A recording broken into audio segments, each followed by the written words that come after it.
Welcome to the Mike and Mehrdad show with Professors Michael Mayer and Professor Mehrdad Kia. Professor Mayer is a professor emeritus of the University of Montana. He graduated magna cum laude from Duke University in 1974 with two bachelor's degrees in history and English. He earned a master's in history from Duke in 1975 and took his doctorate in American history from Princeton in 1984. After nearly 40 years of teaching, Professor Mayer retired in 2022 from the University of Montana, where he taught modern American history, intellectual history, the history of American law, and the history of the American Civil Rights Movement. He is the author of several books on these topics, including multiple textbooks and several works on the 1950s and the Eisenhower presidency. Sitting next to Professor Mayer is his good friend and colleague, Professor Mehrdad Kia, who is an active, in fact, very active professor at the University of Montana, where he sits as the director of the Department of Central and Southwest Asian Studies. Born in Iran, Professor Kia earned his PhD from the University of Wisconsin-Madison in 1986. He teaches an impressive variety of courses, including Iran Between Two Revolutions, Modern and Classic Islamic Civilization, the Silk Road, and the intellectual history of nationalism and revolution in the Middle East. He is a highly popular and charismatic lecturer and much beloved by his students. Professor Kia is the author of a trove of books covering, though by no means limited to, the Ottoman Empire, the Persian Empire, the history of authoritarianism in the Middle East, and the intellectual history of Kurdish nationalism. And you may find links to Professor Kia and Professor Mayer's books in the description below. As shall soon be apparent to our viewers and listeners, Professor Mayer and Professor Kia each command a profound depth and breadth of knowledge regarding their respective fields of history, and both men are an endless font of valuable historical insights. Moreover, between these two scholars, we have an expert in both domestic history and history abroad, a rare combination in the world of podcasting. And today, Professor Kia and Professor Mayer wish to discuss current events in the Middle East.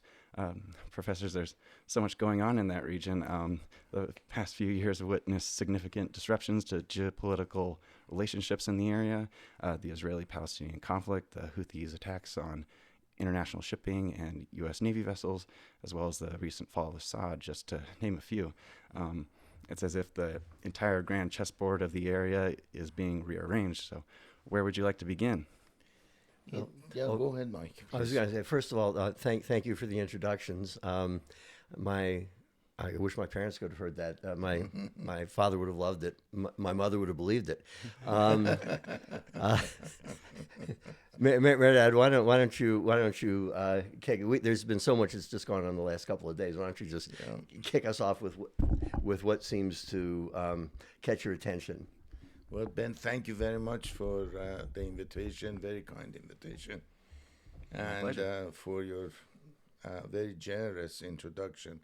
Really appreciate it. It's really an honor and privilege to be with you. But again, with Mike, we, as you know, we have this show on the radio twice a month, and it's really enjoyable, and it's amazing how fast it goes. So, it really does. And the discussions have always been wonderful. I think that that we have a situation today, in a broad sense, that I would say. I would call it a new Cold War, a new configuration in world politics. On the one hand, you have the emergence of China, and next to it, Russia as its closest ally. And then sort of less powerful states, minor, major, depending on who you talk to. But you have North Korea in East Asia as an ally of this new alliance, new configuration.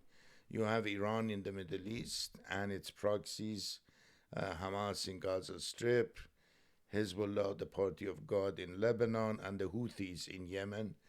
And before the fall of Assad, I would even count Syria, though a tittering power, still in that camp. And a few others, a few countries in Central Asia, for example, to some degree, maybe Kazakhstan, Uzbekistan, and so on and so forth. And some of the countries which are sitting on the edge to see which way the power struggle would go, and they would tilt.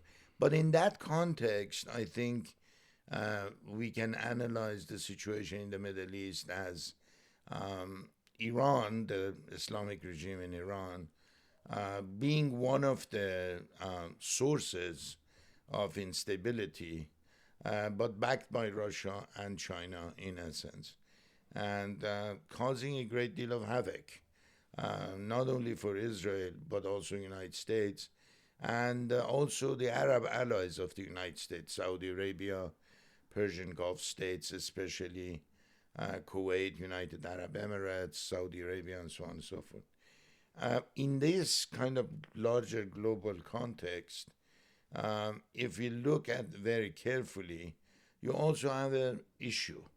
The issue is the rise of political Islam. Political Islam does not have its origins in Iran.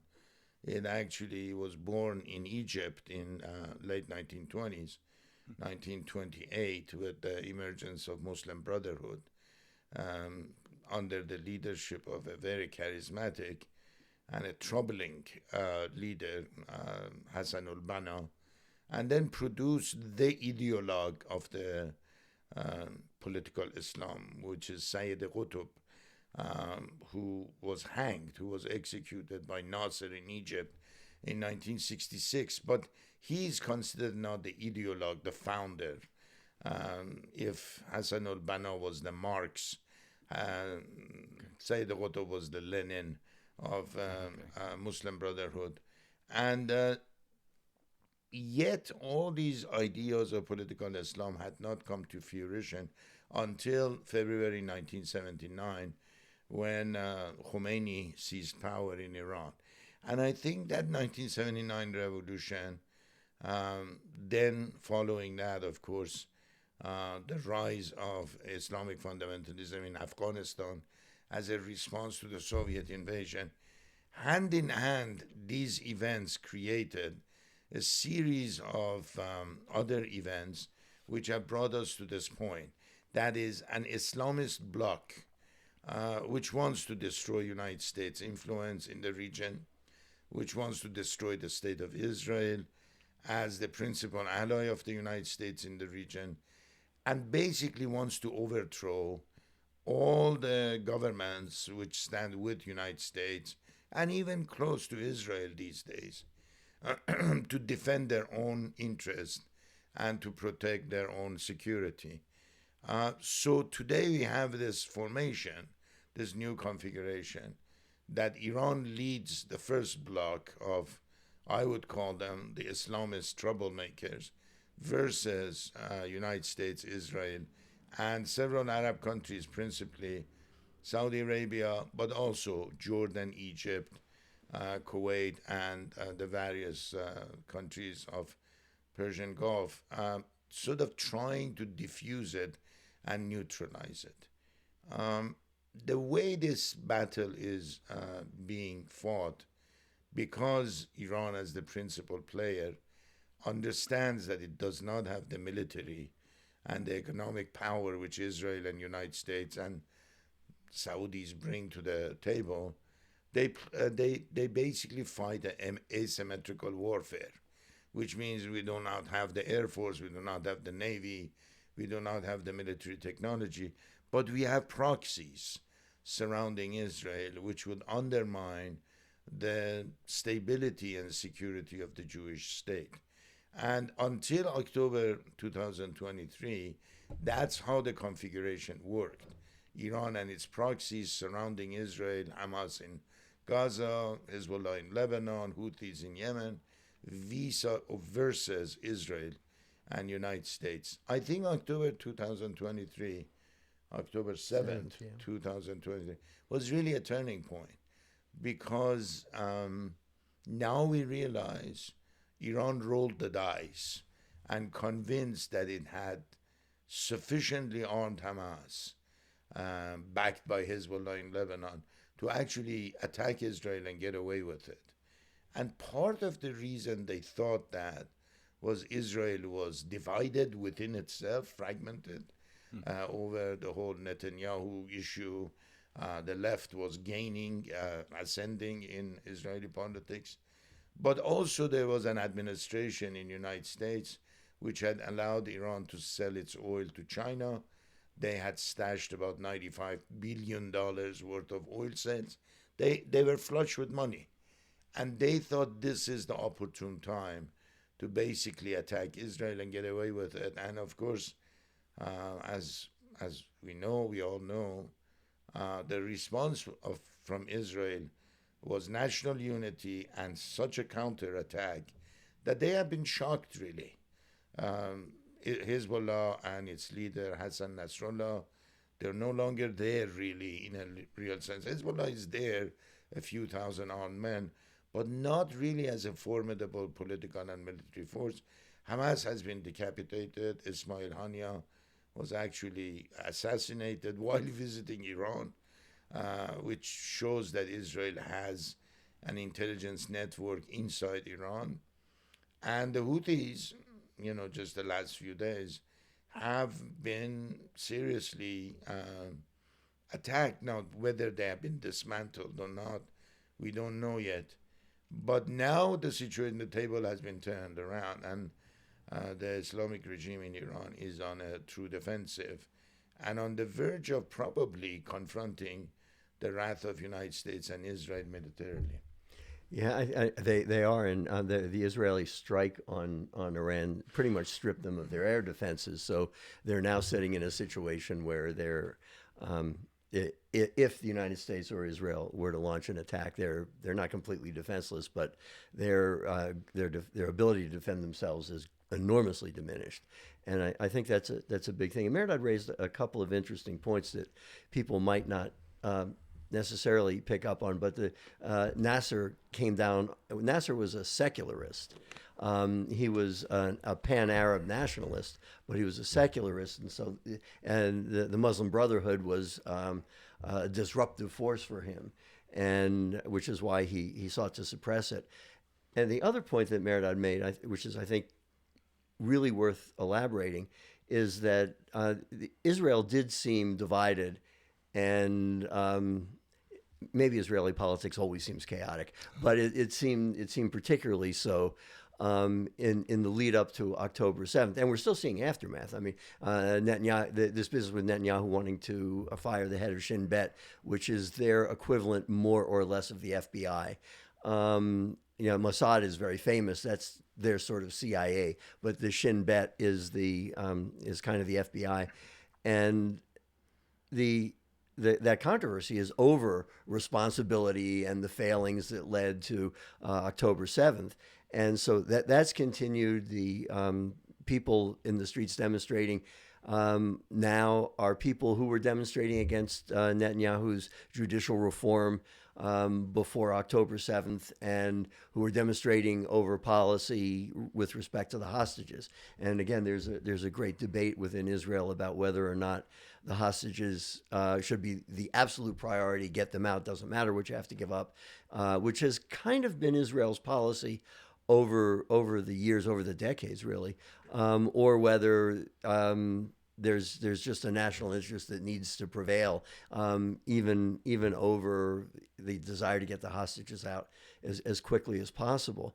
But I don't know if most people listening are aware, but the issue of judicial reform has come up again now that there is an opposition to Netanyahu over this. Although this morning, Ben Gvir, who was the former minister of defense, is basically, I think there's a slightly different title for it, but he's back into the cabinet as Netanyahu's reassembling his coalition as best he can, not only to face a budget, but to face off opposition. And still on the agenda for Netanyahu is the judicial reform, which it's interesting because Biden and others have called it anti-democratic. And I know, Ben, you've heard me say that whatever else it may be, it's not anti-democratic. It's an attempt to insert democratically elected political figures into the selection process of Supreme Court justices. And from here, where our Supreme Court justices are selected by an elected president and confirmed by an elected Senate, it shouldn't seem so odd. In Israel, the system is very peculiar to us because the sitting members of the Supreme Court and the senior members of the bar select new judges or justices on Israel's Supreme Court, which is less democratic than what Netanyahu proposed. It may not be wise, but it's certainly it may not be wise to change it, but it's certainly not anti-democratic. It's in fact more democratic, and it also reflects another division in Israeli society that's been largely subsumed, I think, by the war after October 7th. But that is between the Ashkenazi or European Jews and the Sephardim or North African, Middle Eastern Jews who make up Israel's population. And for many years, the Labor Party, which was mostly, it was socialist and Eastern European Jewish in its makeup, dominated Israeli politics. They held power from independence until in the 1970s, when in the aftermath of the 73 war, Labor was kicked out and Menachem Begin and Likud came to power. So there's an interesting shift in Israeli politics. Likud is very responsive to, receptive to, not only religious Orthodox, but to the Sephardim. Whereas Labor, which is now a very, very small party in Israel, is more receptive to the Ashkenazi or European Jews. But while the political system has shifted, because of its anti-democratic nature, the selection of the Israeli Supreme Court still is dominated by European Jews and by Labor. And so it's very much out of step with the ruling political party. I see. And the other thing that brings this up is Israel doesn't have a written constitution, which isn't unusual. Great Britain doesn't. A lot of countries, I suppose, don't. But they also haven't had, historically, judicial review. And in the 1990s, the Supreme Court began to review acts of parliament. And as Israeli politics moved toward Likud and toward the right, the Israeli Supreme Court, which was still very much dominated by people from Labor and the left, began to declare acts of the Knesset, the Israeli parliament, unconstitutional, which seems strange to Americans because they don't have a constitution. It's kind of hard to argue that how can you argue it's unconstitutional if you don't have a constitution? And they said, well, yeah, the standard is reasonableness. Well, a lot of people can disagree on that, but that's where that controversy has come. And again, it's part of a shift in power in Israeli politics, but it has that tended to maybe not destabilize. Israel is a very vibrant democracy. They have free expression. Politics in Israel is as tumultuous as you could possibly imagine. Opposition leaders say the most scurrilous things about government and vice versa. But that was all kind of submerged by October 7th. And now with various things going on, it seems to be reemerging. Okay. Well, I was wondering if you guys would want to talk a little bit more about the Iran nuclear deal and the role of Robert Malley in negotiating that deal, who I believe was the special envoy to Iran under the Biden and Obama administrations. He was basically the byproduct of the Obama administration's attempt to somehow contain Iran's nuclear program through at least a temporary deal with the Islamic regime. And I say temporary deal, and that was, I think, the foundation of the problem. It was never viewed as a long-term or permanent agreement. It was just a temporary delay of about 10 years for Iran to fully develop its nuclear capabilities. It happened also in the context of a major uprising in Iran after 2009, especially June 2009. The regime felt, or at least thought, that it was in control and it could hold an election which wouldn't be democratic or open or transparent, Right. but it would at least have a few candidates. And as the world saw it, that was the first sort of manifestation of the level of dissatisfaction in Iranian society. The country erupted when the regime tried to actually impose its own candidate and basically steal the election. I think that the West in general and United States in particular has had more or less tried to forget about Iran since the Iran-Iraq War of 1980s. It ended in 88.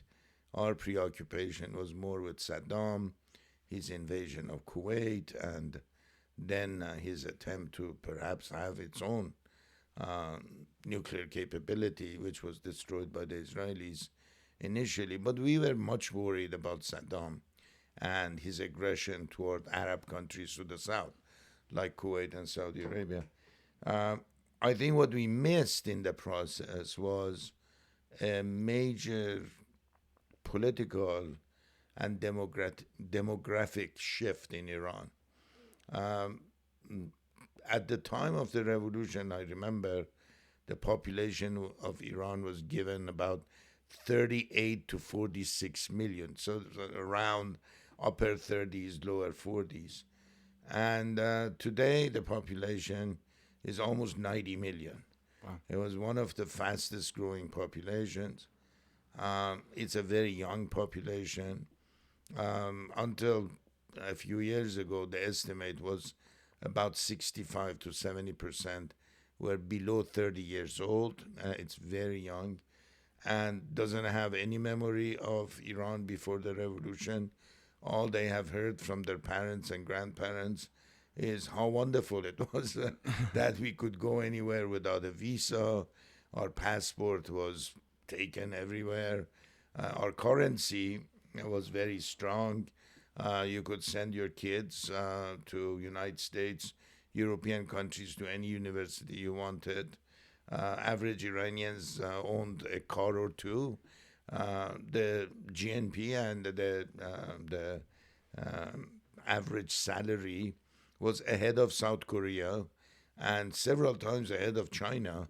Wow. And all of this, of course, the question around the dinner table was, why did you revolt then? If you had all this. And of course, this has become a major issue with the younger generation. It's sort of a nostalgia for the pre-79 emerged. And at the same time, something even bigger, I think, and that is the rise of Iranian women as a social force. 57% of university graduates in Iran remain women.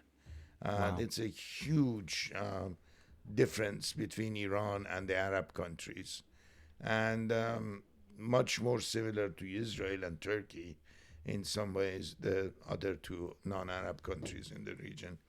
And these are dentists, doctors, surgeons, teachers, professors, journalists, writers, professionals, nurses, government workers, whatever.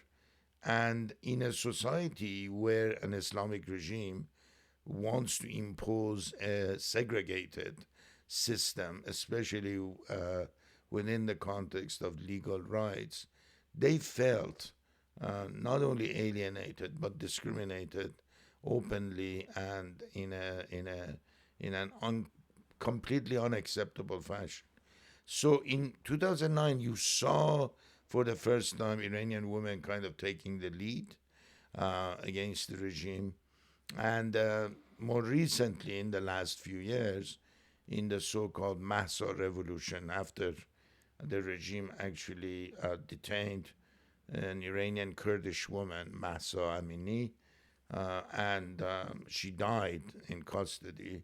The country just exploded, and millions of Iranians came out. But the slogan of that,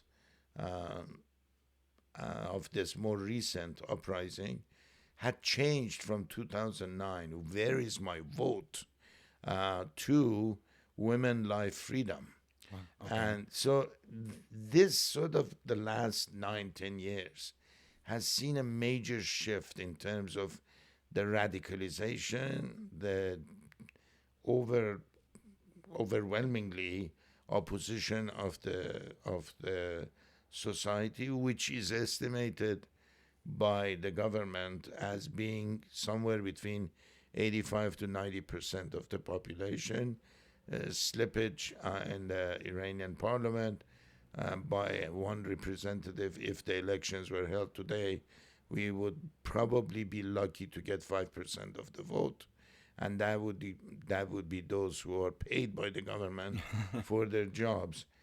This has really created a situation that you have a supreme leader who is becoming increasingly more distant from his own for his own people.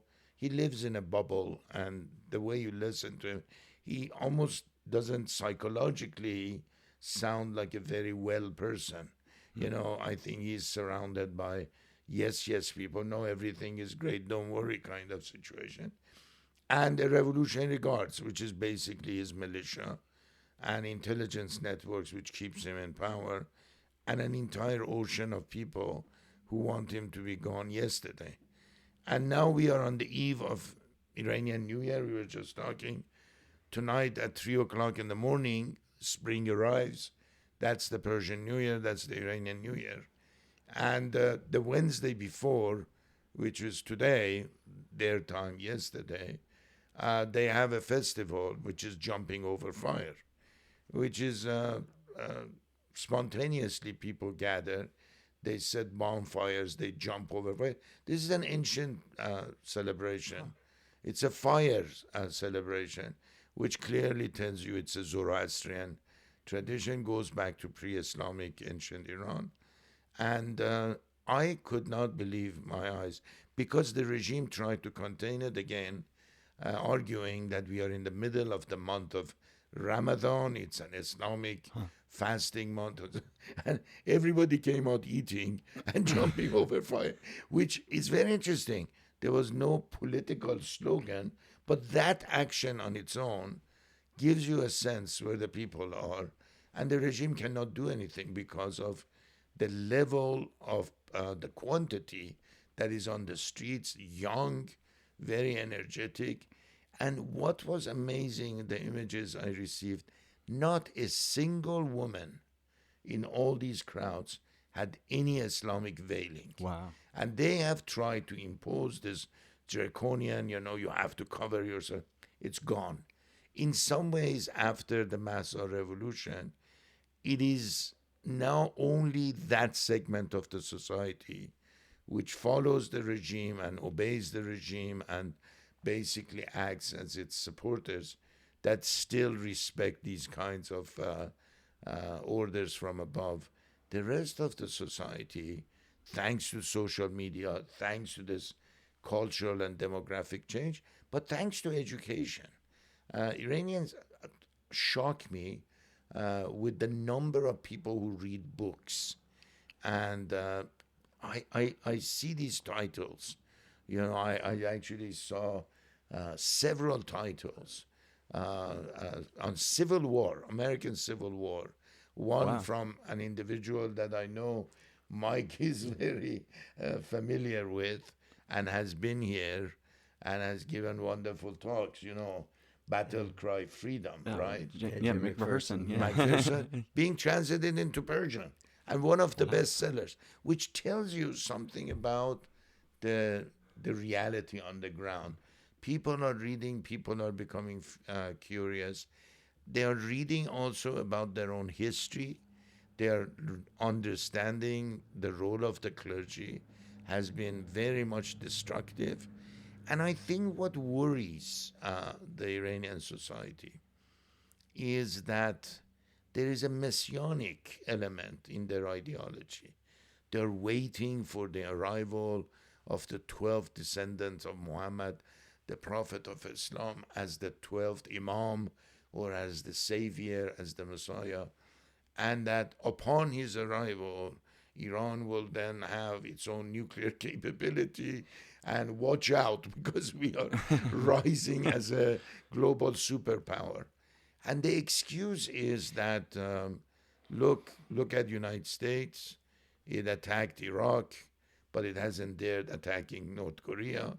The reason Iraq was attacked and North Korea hasn't been because North Korea has the nukes, or has capability to defend itself, and Iraq did not. So we need to join the Rooster Club, as they call it, rather than staying as Hens Club, as they say it in Persian. So all of this is taking place in a context that if they gain access to nuclear capability, I think the world will enter into a new chapter. Why? First of all, the neighbors would like to have it. Turkey will go for it. Saudis will go for it. Pakistan already has it. Israel already. You will have a nightmare scenario in the region, especially with regimes which are very unstable. The Iranian regime, can you imagine? I mean, Khamenei die, and who will have the finger on the nukes there? But that's one thing. The other thing is that their attack on Israel with long-range ballistic missiles, twice, in Right. fact, that gives you a sense that they mean it. Uh, they have openly and publicly denied the Holocaust, denied any sort of suffering on the part of Jewish people. They look at Israel as an illegal state which needs to be destroyed, which has to be destroyed. And they have already fired missiles against Israel. If they have that kind of capability, I think we are going to enter a full-fledged sort of state of war. That's why what you have been hearing in the last few weeks from the White House, the Trump administration, warning them not only about Houthis and the fact that you cannot continue arming the Houthis and disrupt international shipping in the Red Sea, but you cannot continue with your military buildup.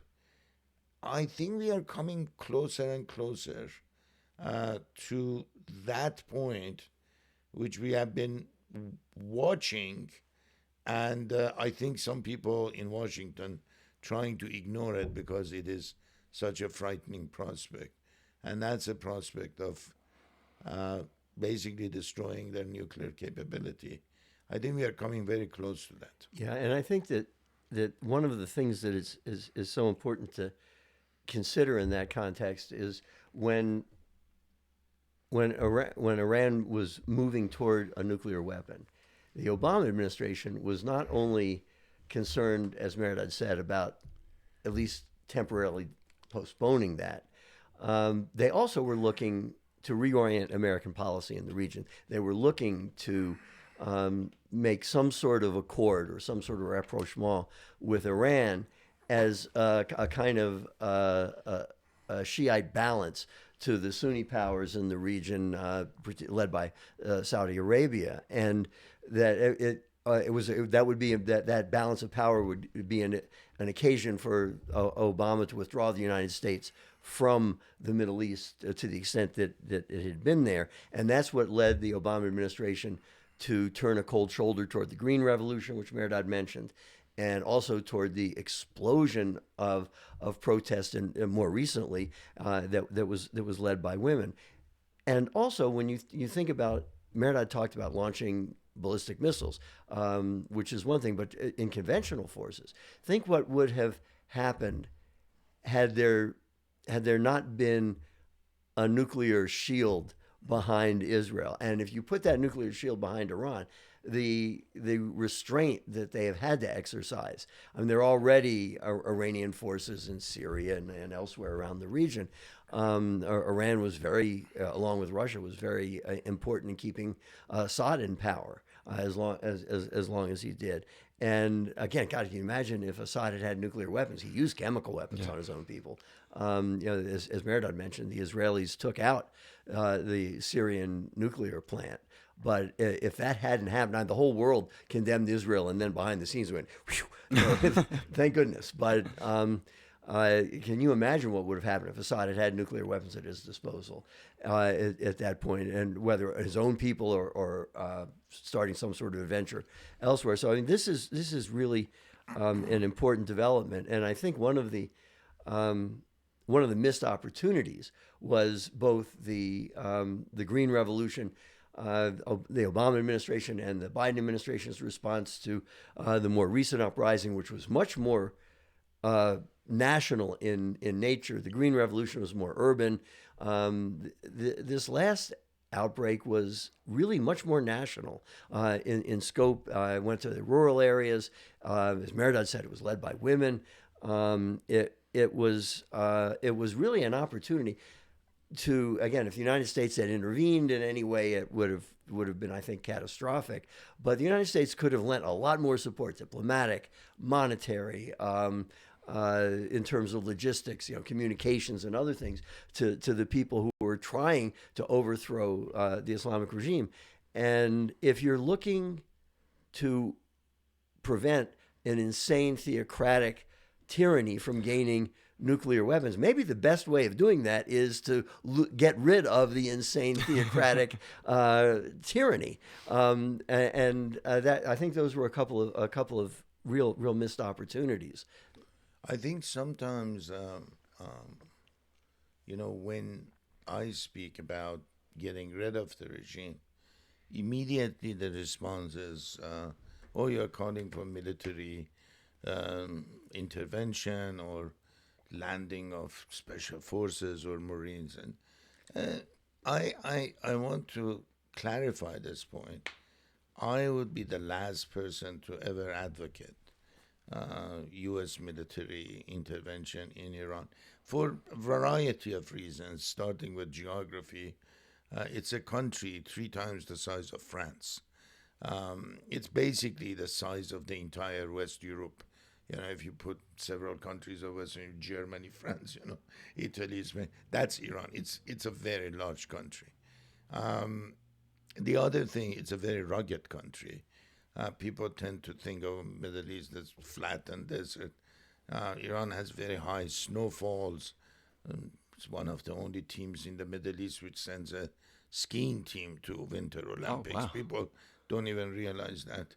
When I lived there, and this is not for the rich, it's just average Iranians, especially Tehran.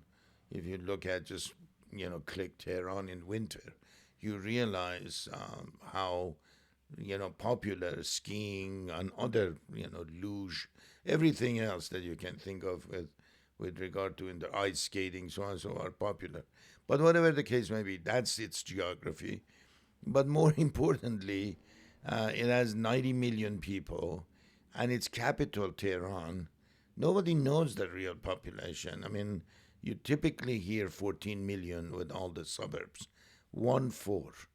I have never seen anything called the map of Tehran beyond what was the old Tehran, which is now, 60 times larger than now what it is.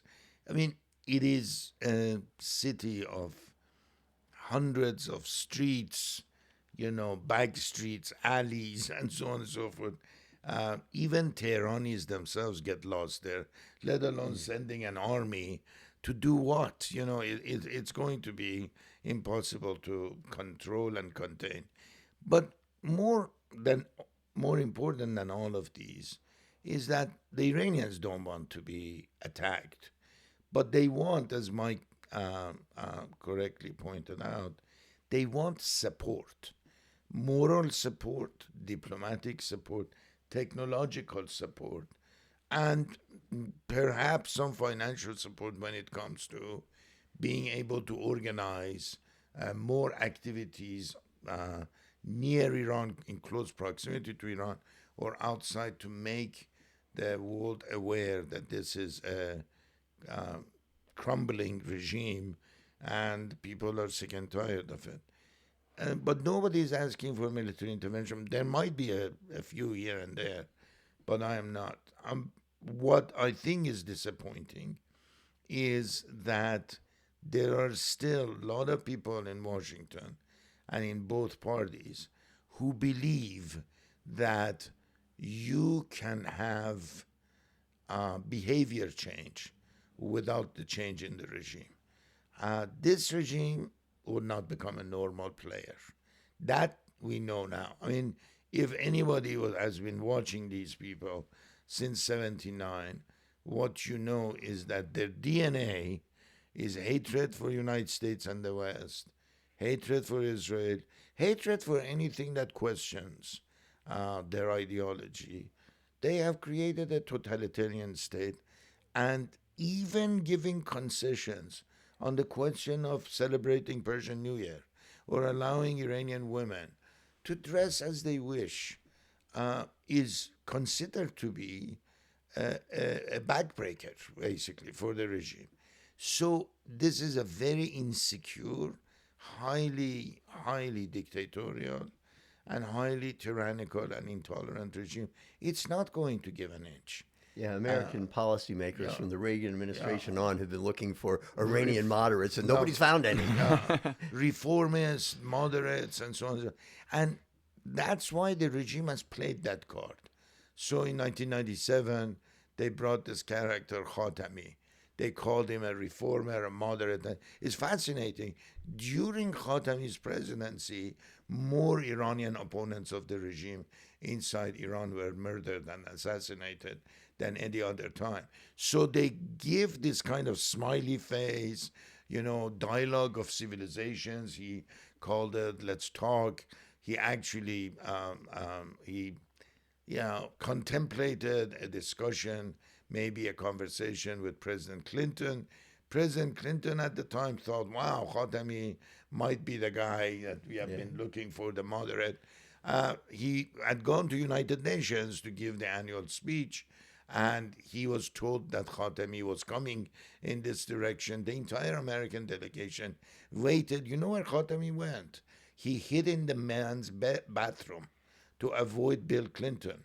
Wow. Because he was told from Tehran, that you cannot speak to the President of the United States. Just hide somewhere until he goes away and then come out and go back to your hotel.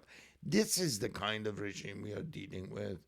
And fundamentally, I think what they see, and I know it's a bit maybe bizarre for American listeners to really believe in this, but they actually view Iran. The more I've looked at their behavior, I'm convinced they view Iran as occupied territory. That is, their thought is not Iranian or for Iran, that we have come here, how can we help the Iranian people, create prosperity, create jobs, create more freedoms, and so. That's not Iran is a base to export a revolution. We have occupied Iran. Now let's go to Iraq. Now let's go to Lebanon. Now let's go to Yemen. Now let's go to Afghanistan. Iran is basically the operational base.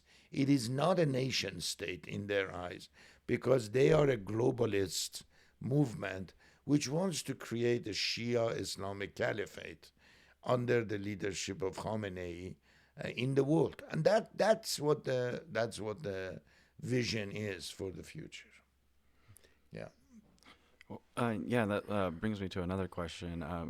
I guess I've heard you say a couple times that the main conflict in the Middle East is a battle between Shia and Sunni Islam. Yeah. So I was wondering if you guys could speak to that. Yeah, and I think this is what Mehrdad has been saying this for decades, and it seemed to be becoming true. Well, it seems to be clearly demonstrated in recent years, particularly with some of the conflict between Saudi Arabia and Iran. But most American policymakers have looked at this. Well, the real problem is the Israeli-Palestinian conflict. If we can just settle that.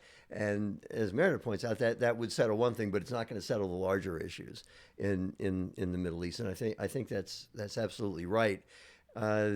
There's shockingly little sort of recognition of that. I think a little more so in recent years, but it's been underappreciated for a very, very long time. And it may be part of the reason why we've been so unsuccessful.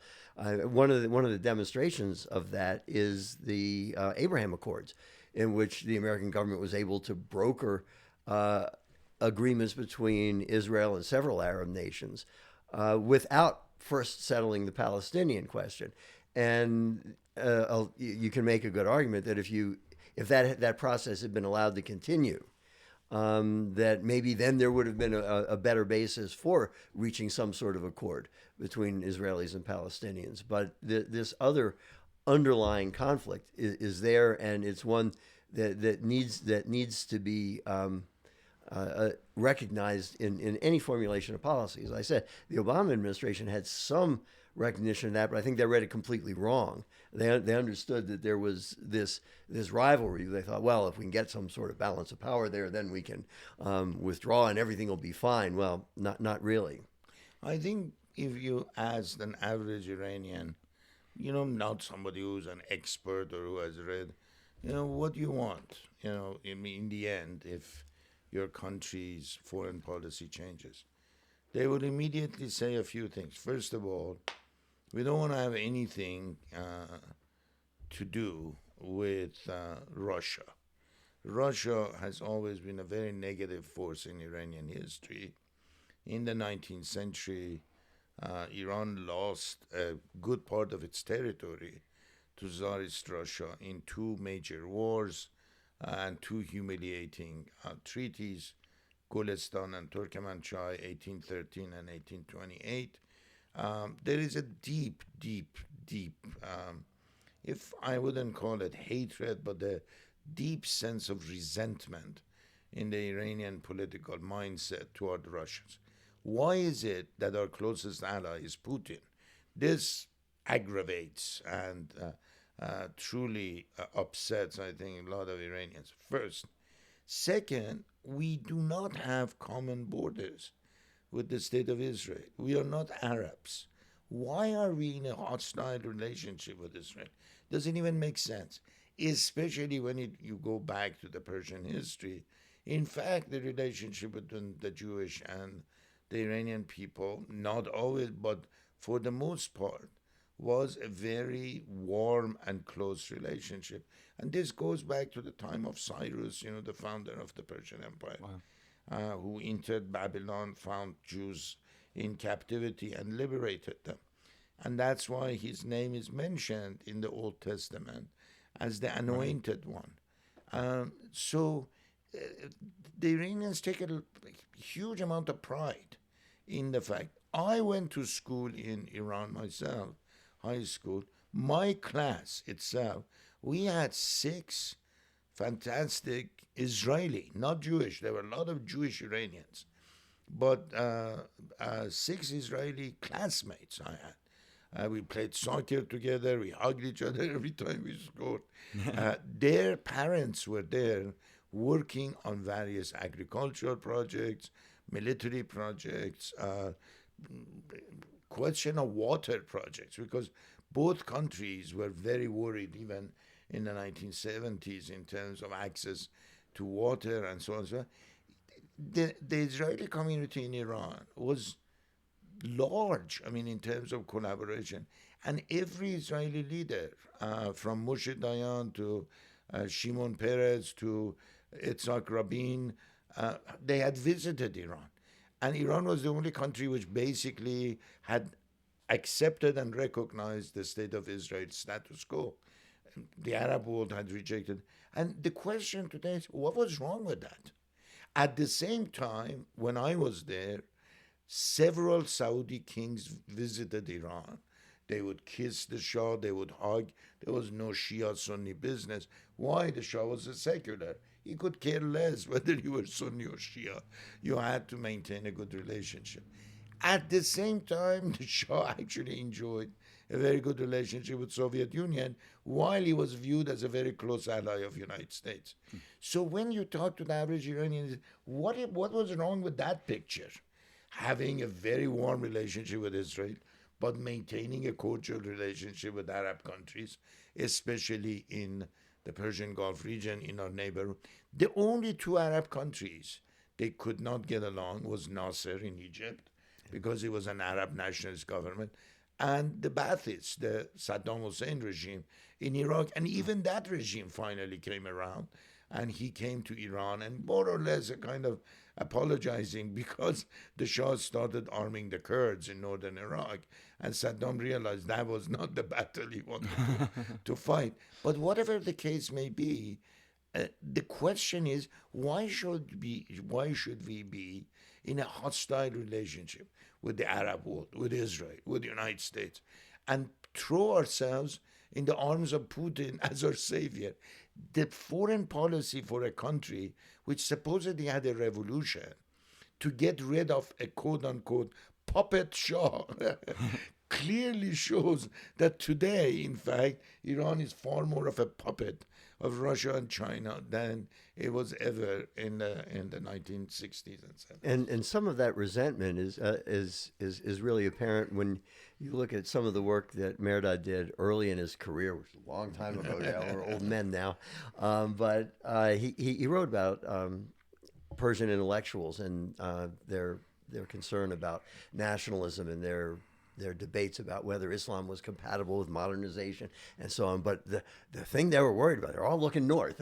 Russia's really what they're worried about. And you see that in very, very, very clearly in the late 19th and early 20th century. And even after, the Second World War, for a very short period of time, Soviet Red Army and the British were inside Iran using Iranian railway system to supply Soviet Union with badly needed arms and spare parts. And the only country where you could actually put, your arms and military technology and spare parts and food on a train and ship it to Soviet Union was Iran, because Iran has ports on the Persian Gulf and it had a 1,500 it is not miles. It is not miles. Yeah, it's kilometers. And they had this border, so you could actually ship it. United States also ended up inside Iran after the United States joined the Second World War. But after the end of the war in 1945, the British left, the Americans left. The Soviet Red Army did not leave. They actually held on to a piece of territory in Iran, which is strategically very important. So it was one of the first sort of opening salvos of the Cold War. Exactly. Yeah. In some way, Cold War started in Greece, Turkey, and Iran. Right. Yeah, and so the Iranians have this sense that Soviet Union has always had this sort of colonialist, sort of view of Iran. Whereas United States, thousands of miles away, has never really landed troops except for that short period. And then it withdrew. And the benefits of having United States as an ally is sitting in front of you. We had 50,000 Iranian students studying in U.S., returning to Iran, assuming responsibilities in the Iranian economy, daily life, various fields of knowledge and so on. What was wrong with that? We had access to the best universities in the world. And now where do you go? Do you send your students to Moscow State? And the problem is fascinating.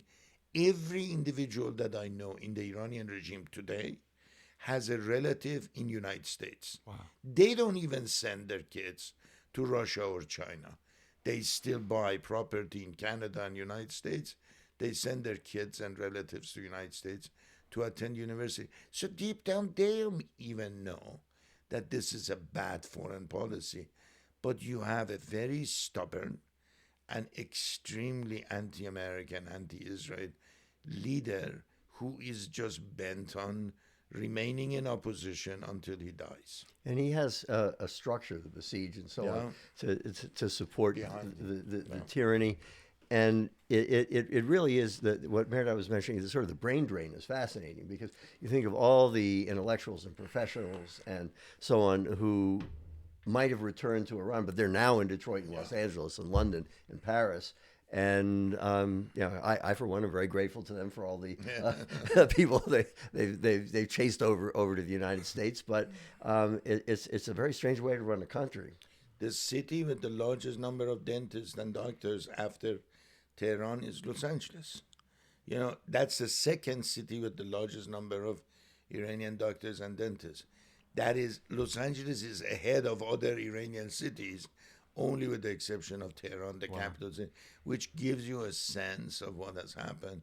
We have about now somewhere between 9 to 10 million Iranians abroad. And can you imagine if that force returned? The kind of knowledge, know-how, investment that they can take back. But this regime has done everything possible to impede that, to prevent it. Why? Because they would return and it would be the end of the regime. And that middle class, in essence, frightens the regime more than anything else because it's the result of secular reforms, secular education, and secular ideals and aspirations. And they just do not see an Islamic Iran in the future of the country. And for that reason, we are in the middle of really a cultural and ideological battle among the Iranians, those who want to keep the status quo, and I think the overwhelming majority who want to change it. Yeah, that middle class has been, that was one of the legacies of the Shah's regime. And his father. Yeah, and his father. But people tend to forget that when you look at the entire region, what countries have a dominant or a large middle class? Israel and Iran. Yeah. And that's it. And it was that middle class that was very important in determining the outcome of the overthrow of Mossadegh in 1953. It was that middle class that's been that was dissatisfied with the Shah's government at the end. That middle class has been around. And one of the things that's astonished me is you think, I mean, now we're a generation getting on toward two past that, the 79. And you think, how could that middle class survive? And a lot of people have written that, that middle class is evaporated. It's gone. Mehrdad's been saying for a long time, they're still there. He's in touch with a lot of them. And it's fascinating to see that middle class, especially in this last round of protests, the role and the size of that. I mean, again, I think a lot of people, not just in the American government, but the American academic world, really misjudged that. I think ironically, I think they misjudged it in 1953. Who was dissatisfied with the policy that created the British embargo? Who did it hurt? It didn't hurt the really poor people in rural countries. They weren't getting anything from Britain. It was the middle class. Yeah. And you go on through that. Who wanted more freedom in the 1970s? It was the middle class. And the thing that is astonishing to me is they're still there. Yeah. And many of their aspirations haven't changed very much. I think what happened is that when Saddam Hussein attacked Iran in 1980, men went to war. And that was a large mobilization of the male population. We now think that about 500,000 to 700,000 were actually killed. Some would take the number to 1 million. But a lot of men went and a lot of men died. But a lot of jobs became vacant and a lot of positions became vacant. Initially, when Khomeini came to power, they wanted to basically push the women back to their homes, impose, Islamic dress code and so on and so forth, and restore what they called the traditional family values, which is men are in the public sphere, women are in the private sphere. The principal responsibility of women, according to them, was to, give birth and raise children. And it's for men to run, the government, the business, and the rest of it. And so the segregation of sex is based on functions, social functions. With so many men at war, they realized they needed women. And by then, over 35, nearly 40% of the labor force, thanks to the Shah's reforms, was already women. So during those 8 years when the war was on, actually the number of women increased in the workforce and more women attended universities, and they couldn't stop it because they needed it as well. And by 88, Khomeini was dying, and it was too late to reverse the process. So that process has continued, more colleges and universities.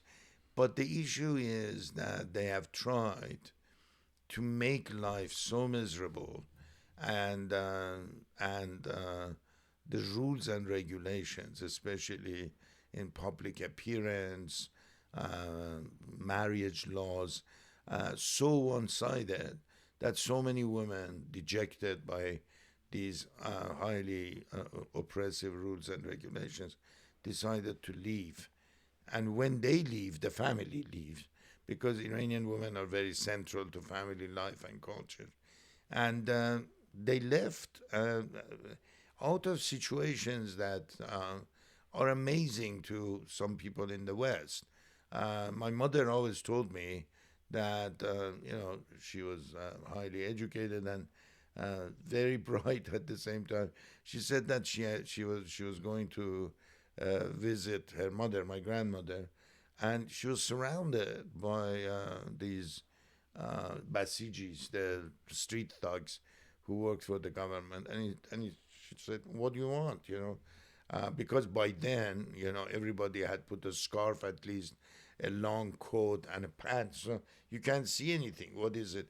And he said, no, that's not the problem. The colors you're wearing are too happy.